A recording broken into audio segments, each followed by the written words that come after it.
نمکین چیزوں کا بکثرت استعمال کرنا بینائی کے لیے مضر ثابت ہوتا ہے۔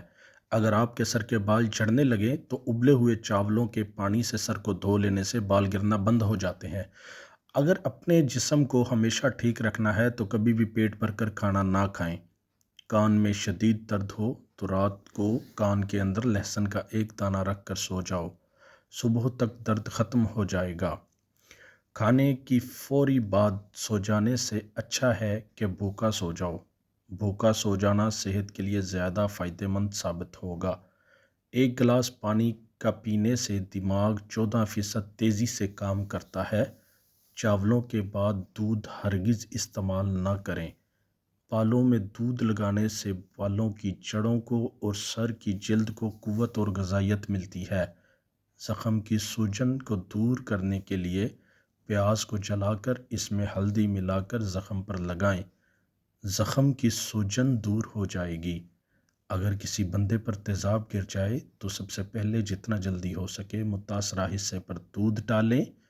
جب تک دودھ پھٹنا ختم نہ ہو دودھ ڈالتے رہیں۔ جتنا دودھ ڈالا جائے گا اتنا ہی مریض کے لیے فائدہ مند ہوگا۔ جس کی آواز بیٹھ جائے وہ سونف کے دانے چوس لے، گلا اسی وقت ٹھیک ہو جائے گا۔ نیند میں خراٹے آنے کا مسئلہ ہو تو سرسوں کے تیل کے چند قطرے ناک میں ڈال لو، زندگی بھر خراٹے نہیں آئیں گے۔ جوڑوں کے درد کے لیے میتھی دانے کا استعمال انتہائی مفید ثابت ہوتا ہے۔ اگر آپ اپنے جسم کو ہمیشہ چست رکھنا چاہتے ہیں تو ناشتے میں ابلا ہوا انڈا ضرور کھا لیا کریں۔ مچھلی کھانے سے جسم میں خون نہیں، پھٹی ہوئی ایڑیوں پر مہندی لگانے سے ایڑیاں ٹھیک ہو جاتی ہیں۔ سبز ٹماٹر کھانے سے پٹھوں کا درد دور ہو جاتا ہے۔ زیادہ تھوکنے سے دماغ کمزور ہوتا ہے اور چہرے پر خشکی آ جاتی ہے۔ صبح نہار منہ ایک گلاس نیم گرم پانی میں 1 چمچ شہد ڈال کر پینے سے سستی ختم ہو جاتی ہے۔